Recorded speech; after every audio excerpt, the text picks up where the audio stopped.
Mais l'Éternel est Dieu en vérité, il est un Dieu vivant et un roi éternel. La terre tremble devant sa colère et les nations ne supportent pas sa fureur. Vous leur parlerez ainsi. Les dieux qui n'ont point fait les cieux et la terre disparaîtront de la terre et de dessous les cieux.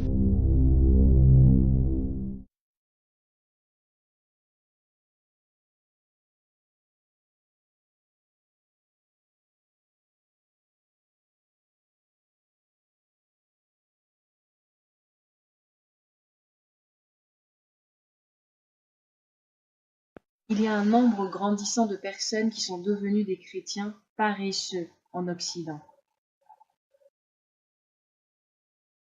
Qu'est-ce que la paresse chrétienne? Le chrétien paresseux est celui qui ne veut pas travailler, prier, apprendre, être utilisé, chercher, tenir ferme, agir, travailler, de quelque manière qu'il soit. Permettez-moi de vous montrer cette animation sur la paresse chrétienne.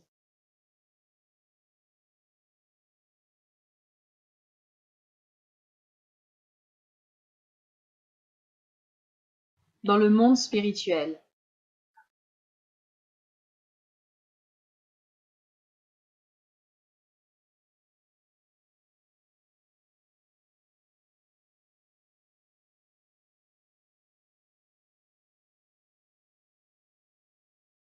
le char du Saint-Esprit.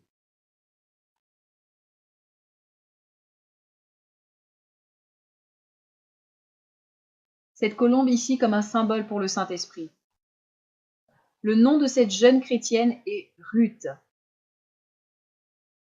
Elle a été ointe par Dieu comme étant une prophétesse de Dieu.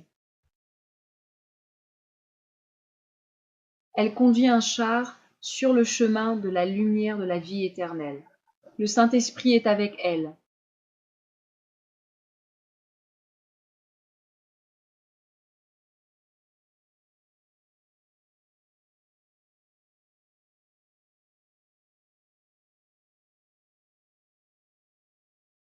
Aidez-moi, s'il vous plaît, aidez-moi. Arrêtez-vous, je suis chrétienne, arrêtez-vous.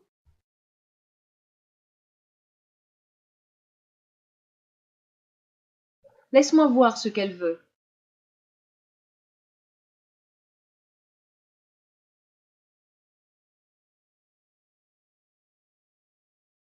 Bonjour, comment puis-je t'aider? Hé, sœur, aide-moi, j'ai besoin de ton aide. Je ne sais pas comment prier.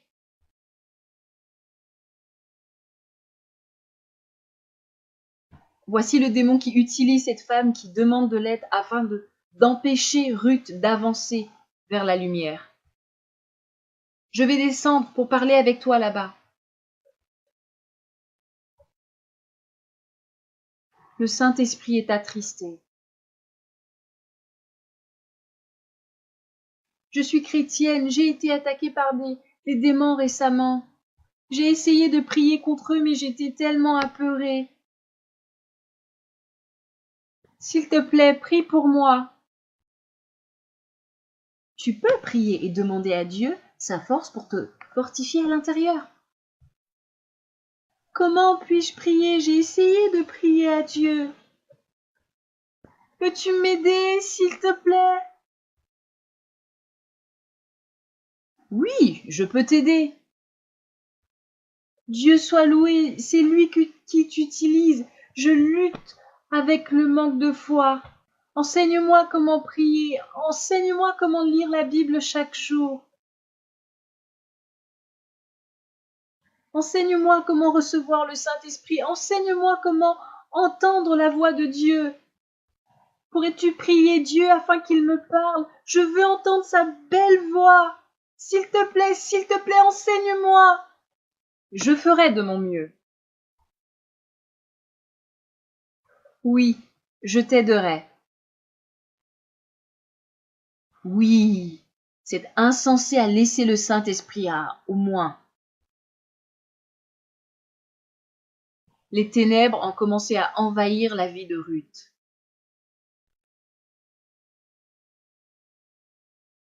Quelques semaines plus tard, Pendant plusieurs fois, Ruth endosse la responsabilité, porte le poids d'une chrétienne paresseuse. Elle lui a pourtant donné beaucoup d'enseignements bibliques, mais cela n'a servi à rien. Ruth vit maintenant dans le monde étant sous la domination des ténèbres. Est-ce que tu comprends comment marcher dans le chemin vers la lumière de la vie éternelle?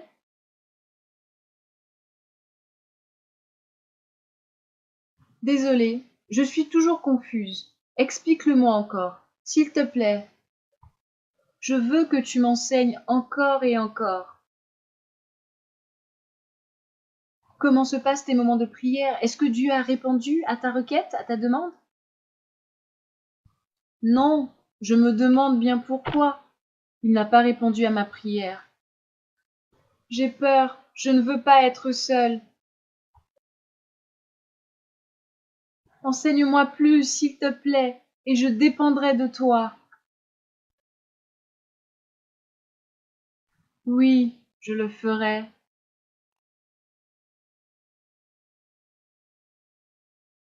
Ruth est complètement inconsciente que un démon est en train d'exercer sur elle une pression afin qu'elle puisse aider une chrétienne paresseuse.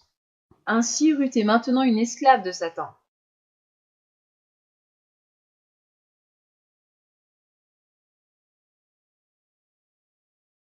Ah! Qu'est-ce que...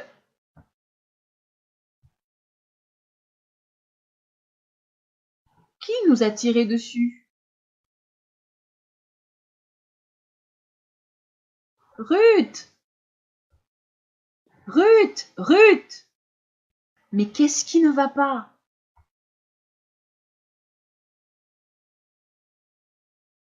Mais qu'est-ce que tu es en train de faire? Regarde-toi. Salut Donald, comment vas-tu? Contente de te revoir. Est-ce que tu vas bien? Oui. Non. Pourquoi la portes-tu sur tes épaules?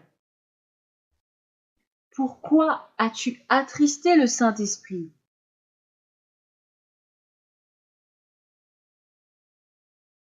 Dieu t'a-t-il appelé à l'aider?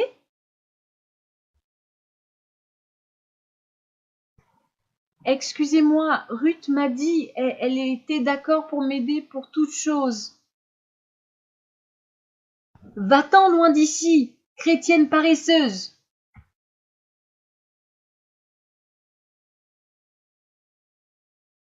Et ce jugement, c'est que la lumière étant venue dans le monde, les hommes ont préféré les ténèbres à la lumière parce que leurs œuvres étaient mauvaises. Jean 3, 19.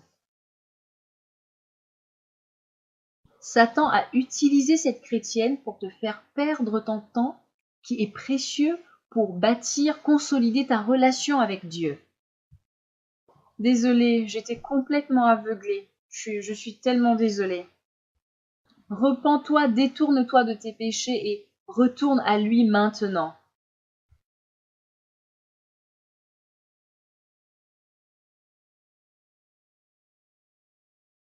Ruth se repent de ses péchés et revient à Dieu, de sorte que ses péchés puissent être effacés. Dieu accepte sa demande de pardon pour avoir abandonné, pour s'être détourné du Saint-Esprit. La communion avec le Saint-Esprit et le feu sont de nouveau son partage.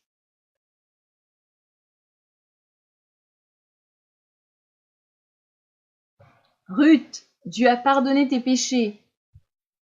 Le char du Saint-Esprit revient vers toi. Merci, merci, je t'aime tant, mon Saint-Esprit. Dieu te met en garde pour l'avenir. Il y a beaucoup de gens qui viennent vers toi et qui te demandent de l'aide pour leurs besoins. Ne fais pas attention à eux. Et ne laisse aucun chrétien paresseux qui pleure afin que tu puisses l'aider te voler ton temps. Car ils veulent voler ton temps dans ta relation avec lui, avec Dieu. car il est un Dieu jaloux. Vraiment? Oh, désolé. Dans tous les cas, il t'aime énormément. Certaines personnes veulent que je les aide à chercher Dieu.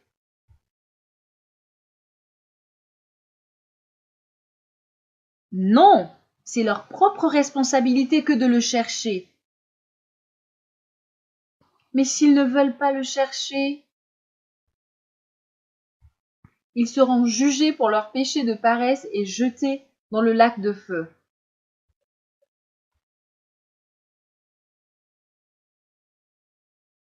Par la suite,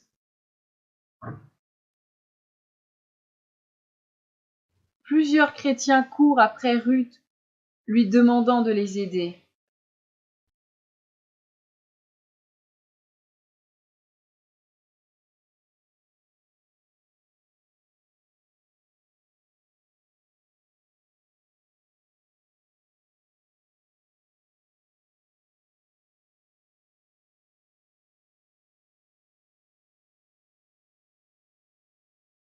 Beaucoup de chrétiens ont commis l'erreur de porter le poids des chrétiens paresseux.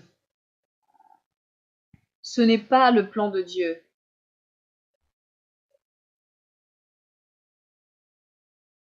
Ruth continue de conduire le char sur le chemin en direction de la lumière de la vie éternelle et le Saint-Esprit est avec elle.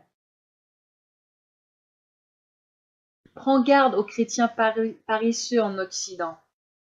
Un nombre grandissant de chrétiens paresseux cherchent l'aide auprès des chrétiens fidèles. Satan utilise les chrétiens paresseux pour voler ton temps, tuer ta dévotion à Dieu et détruire ta relation avec lui. Ne laisse pas les chrétiens paresseux dominer ta vie. Résiste à l'œuvre de Satan. Amen. Que Dieu te bénisse.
Well, see, the problem with the people that say that they can't repent is the real issue is they won't repent. Yeah. Again, you know what? If don't even cater and coddle people that say, I can't repent. Because again, you know what they've done? They've shifted the blame. You know what they're effectually saying? I want to repent if I could. I have a will to repent. I have a desire to repent. And I would if God would let me. He's the problem. He's not letting me repent. I would. My intention's good. God is bad. Now, they won't say it that way, but that's really what they mean. That's really what they're saying. Listen, the Bible says repent. That's what it is. Guarantee it. What they're saying is, God won't take me on my terms. They're saying, I want to manufacture repentance of my own making. I'm not willing to turn from everything. And in fact, a lot of times it's just a self-righteousness where they're trying to work out a repentance. They're trying to make God save them. Rather than when Peter's sinking, it's just, Lord, help. Rather than just in utter helplessness crying out to Christ, they don't feel utterly helpless. They're like, okay, I'm going to clean my life up. Look, Lord, look what I've done. I've tried to make myself pretty, and He's not saving me. Look at these things I've given up. Sometimes what they're not giving up is their own self-righteousness. They want to manipulate God. They want to make God their debtor. In other words, they want to put God in a place where He has to save them, rather than coming absolutely helpless, absolutely hopeless, and just crying out for help, falling totally incapacitated into His hands. Man is bent on offering something. And don't you believe it? And I know it's hard. It's hard as a pastor. You get the people coming to you. You were one of them. You get these people coming to you and they're all distressed, and sometimes they're in tears and they're so frustrated.